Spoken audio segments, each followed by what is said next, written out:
Here we divide 172 by 5 in long division method. So 5 times 3 is 15. On subtracting we get 2. So now we put down these 2 and it is 22.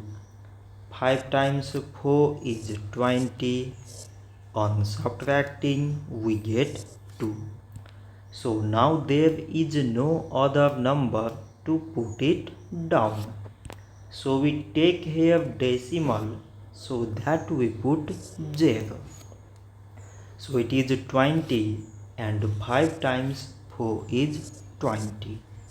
On subtracting we get 0. So 172 divided by 5 is 34.4.